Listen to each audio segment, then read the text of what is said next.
Provavelmente as mortes, quando começarem de maneira mais intensa, vão ser na periferia, nos bairros mais longínquos da cidade, porque são os espaços onde a estrutura do Estado muitas vezes não chega ou chega de maneira precária. Só que a gente também tem dificuldade de mostrar essa desigualdade porque a gente não tem dados, que é o próprio Estado que deveria nos abastecer.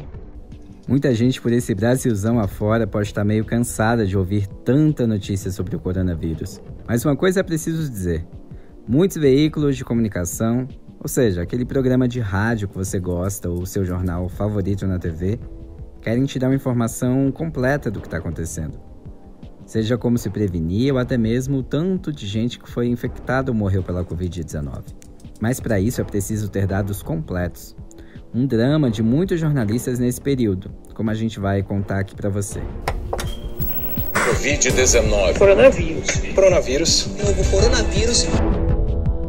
Oi, eu sou Wagner de Alencar e estou em Quarentena, o podcast criado pela Agência Mural de Jornalismo das Periferias, com informações, histórias e relatos sobre a Covid-19.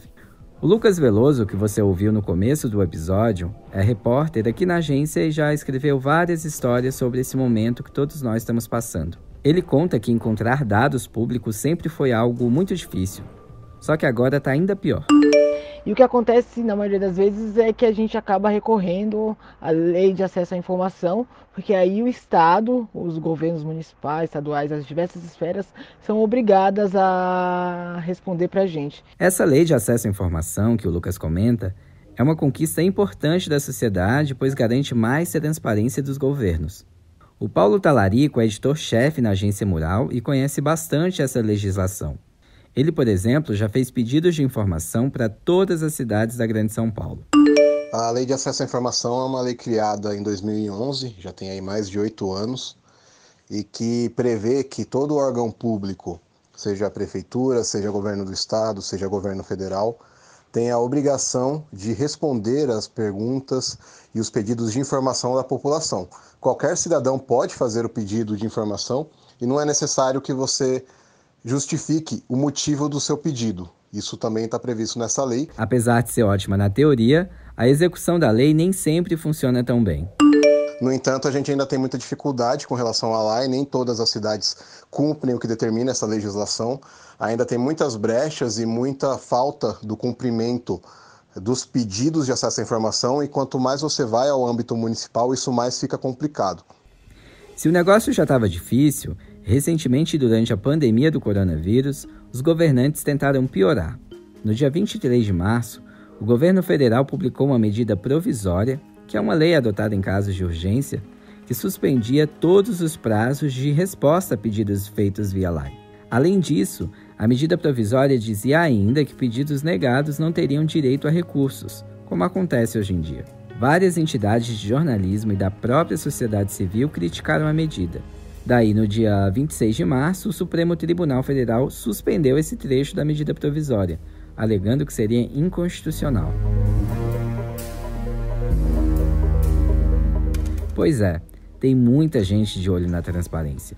A Open Knowledge Brasil é uma ONG que está medindo, desde o início da pandemia, o índice de transparência dos estados brasileiros em relação à Covid-19. No último boletim, os 2 estados mais transparentes foram Ceará e Pernambuco, lá no Nordeste. Já São Paulo ficou na 6ª posição e precisa melhorar muito. Na Grande São Paulo, você tem muitas cidades que têm outras informações, outros números, e várias vezes a gente tem encontrado um número no governo do estado, um número diferente em cada cidade. Quando a gente questionou isso, o governo disse que é apenas a questão da demora entre a prefeitura informar o dado para o governo do estado computar. O Paulo mora em Osasco e está de olho no que as prefeituras da região metropolitana estão divulgando. O ponto positivo é que tem muitas prefeituras informando, o que não costuma ser tão normal. Então, a grande maioria das prefeituras tem divulgado algum tipo de dado todos os dias sobre o que está acontecendo, sobre a Covid-19, algumas com balanços mais detalhados, outras um pouco de uma forma mais sucinta. Já que em São Paulo, está difícil encontrar informações detalhadas. Os dados que a gente consegue acessar, que a prefeitura divulga via as redes sociais, enfim, são dados que especialistas já apontaram que são dados antigos. Então, por exemplo, os dados que nós temos hoje são dados provavelmente 2 semanas atrás, a quantidade de mortes, a quantidade de casos, porque os óbitos não estão acompanhando a quantidade de testes que estão sendo feitos na cidade. Então isso impede muito mais a gente mapear onde estão os casos, onde as pessoas estão mais morrendo e onde a gente tem que se preocupar mais dentro da cidade.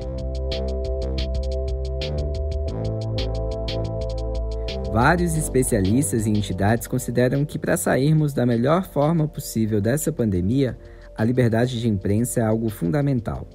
Ela inclusive ajuda a deixar a nossa democracia ainda mais forte. Por isso, os governos devem fornecer dados e meios mais simples de acessá-los. Hoje eu acho que a maneira mais efetiva da gente pressionar o poder público para ser mais transparente é defender com unhas e dentes a lei de acesso à informação. Porque ela é o nosso argumento, ela é a nossa defesa e ela que permite que nós, enquanto jornalistas, nós, enquanto cidadãos, possamos acessar os dados que são públicos, que são nossos. Vale lembrar que pedidos via Lei de Acesso à Informação podem ser feitos por qualquer um, sejam sobre assuntos envolvendo o coronavírus ou qualquer outra coisa que você tenha interesse. Se deu curiosidade, basta solicitar que o direito à resposta é garantido. Cada prefeitura e órgão tem a sua plataforma específica para responder solicitações via LAI. Em São Paulo, o site é transparencia.prefeitura.sp.gov.br. E se você é estudante de jornalismo ou se interessa sobre o assunto, a gente também recomenda o site da Abrage, a Associação Brasileira de Jornalismo Investigativo. Anota aí, abrage.org.br.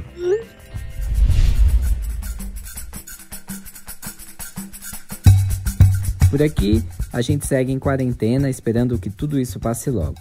Acesse outros conteúdos sobre a Covid-19 no site da Agência Mural, agenciamural.org.br, e também no Instagram, no Twitter e no Facebook.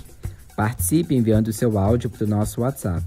Anota o número, DDD 11 97591 5260. Lave as mãos, se puder não saia de casa e até mais. Você ouviu o Em Quarentena, um podcast produzido pela Agência Mural de Jornalismo das Periferias. Para apoiar o nosso trabalho, acesse catarse.me/periferias.